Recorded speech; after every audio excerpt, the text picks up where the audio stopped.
tenons tout d'abord à saluer la présence de plus de 90 participants à cette rencontre. Nous avons reçu ici le secteur privé, des acteurs portuaires, le patronat, des institutions. Alors, je le disais tout à l'heure, je suis effectivement la directrice générale du COSEC, mais j'assure également la présidence tournante de l'Union des conseils des chargés africains, UCCA, qui réunit plus de 19 pays africains.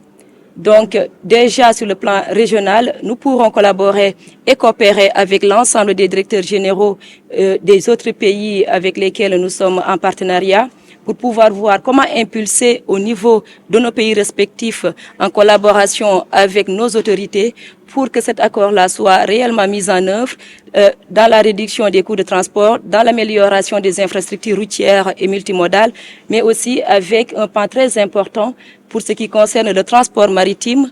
Et comme le disait tout à l'heure monsieur le directeur, le cabotage régional pourrait être un atout majeur dans l'endiguement du chômage, la création d'emplois, mais aussi dans une manière très efficace et simple et surtout écologique d'acheminer du transport, des marchandises et de permettre le transport du personnel. Et là, nous avons comme exemple le COSAMA qui joue déjà un rôle très important au niveau national. Et je pense qu'avec les nouvelles autorités, nous allons pouvoir encore donner plus de moyens au COSAMA pour qu'il puisse réussir sa mission. Alors, à ce jour, il y a eu 54 pays qui ont signé l'accord. Donc, il n'y a que l'Érythrée qui n'a ni signé ni ratifié.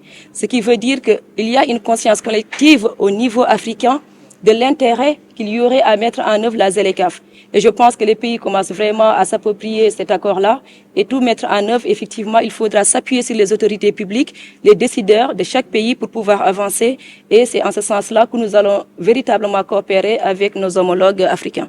Aujourd'hui, on constate peut-être qu'il n'y a pas de réglementation au niveau international, mais à défaut de cela, au moins il y a la Convention internationale des Nations Unies qui existe.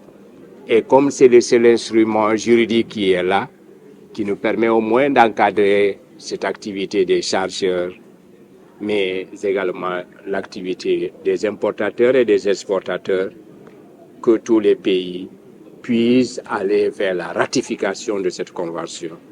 Et de manière qu'ensuite, ils puissent transposer les dispositions internationales dans leurs droits au niveau national.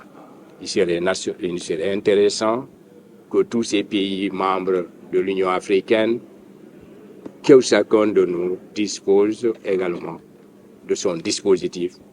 Ça peut être un décret, ça peut être une convention, ça peut être un cadre juridique, en tout cas, pour réglementer des activités de transport, d'exportation, mais également des chargeurs au niveau maritime.